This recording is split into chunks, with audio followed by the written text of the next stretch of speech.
The only synagogue in Yerevan was vandalized. Armenia ratified the Rome Statute.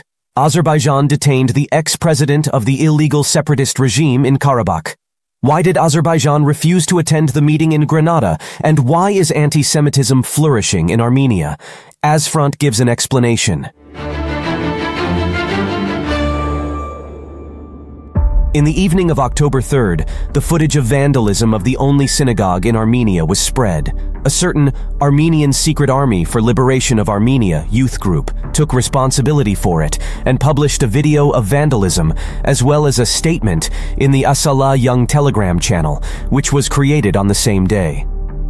The statement says that Jews are enemies of the Armenian people, that they are complicit in the alleged forced deportation of Karabakh Armenians, and if Israel continues to sell weapons to Azerbaijan, ASALA youth group will start a war against Jews in Europe, America, Canada, and Georgia. According to the website of Israel's state radio Khan, the attackers threw at least one Molotov cocktail into the synagogue, which for unclear reasons did not ignite. Judging by the wording of the statement, the purpose of the attack was arson of the synagogue.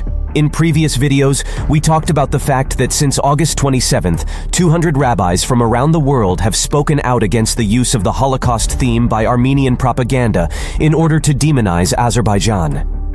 After that, the Armenian diaspora in Europe launched a campaign of pressure. On September 17th, the Israeli Ministry of Diaspora Affairs warned that there had been a noticeable increase in anti-Semitic rhetoric and calls for violent actions against Jews and Jewish property on Armenian social media. A day before the attack, on October 2nd, Israeli think tank Begin Sadat Center stated, "The establishment of Azerbaijani control over the entire territory of Nagorno-Karabakh has given rise to a wave of anti-Semitism in Armenia." Despite repeated warnings, the Armenian authorities took no action to protect the Jewish religious center. On October 4th, the leader of one of the largest rabbinical organizations in Europe, Pinchas Goldschmidt, called on the Armenian authorities to strengthen the protection of the Jewish community. It is worth noting that, in 2019, the Israeli English-language periodical The Jerusalem Post reported that Armenian society is displaying systemic anti-Semitism. And according to a Pew Research Center study conducted in 2018, 32% of Armenians do not accept Jews as fellow citizens. On October 3rd, the Armenian parliament ratified the Rome Statute of the International Criminal Court. The ratification implies that Putin may be arrested in Armenia if he visits the country. The decision was welcomed by the Minister of Foreign Affairs of France, Catherine Colonna, as well as the President of the European Commission, Ursula von der Leyen. On October 3rd, ASFront first reported that the former so-called president of the eliminated Armenian separatist regime in Karabakh, Araik Harutyunyan, declared internationally wanted, was detained. On the same day, it was reported that Arkady Gukasyan, Bako Sahakyan, and David Ishkanyan were being taken to Baku. Thus, the number of detained separatist leaders reached 7 people. In an interview with Al Jazeera on the 3rd of October, the head of the press service department of the Ministry of Foreign Affairs of Azerbaijan urged Armenians who had left the region and arrived in Armenia to return.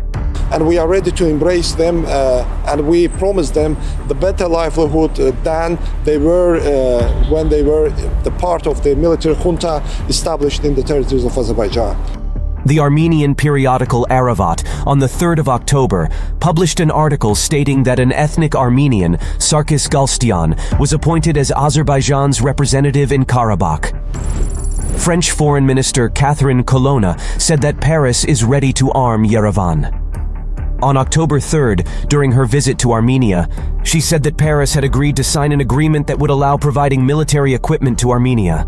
The head of the press service department of the Ministry of Foreign Affairs of Azerbaijan commented on her words about the so-called blockade and forced displacement. Her statements on France always standing by Armenia's side finally removed all masks off French claims to being an honest broker and neutral mediator. Today, on October 5th, in Granada, Spain, the President of the European Council was due to meet with the leaders of Azerbaijan and Armenia, as well as the President of France and the Chancellor of Germany, regarding peaceful settlement between Azerbaijan and Armenia. However, due to France's destructive actions, its pro-Armenian statements, the foreign minister's visit to Armenia, Paris's decision to arm Yerevan, as well as the efforts of Germany and France to prevent Turkey's participation, Azerbaijan refused to attend the meeting. At the same time, Azerbaijan did not rule out a trilateral meeting involving the EU, Azerbaijan, and Armenia.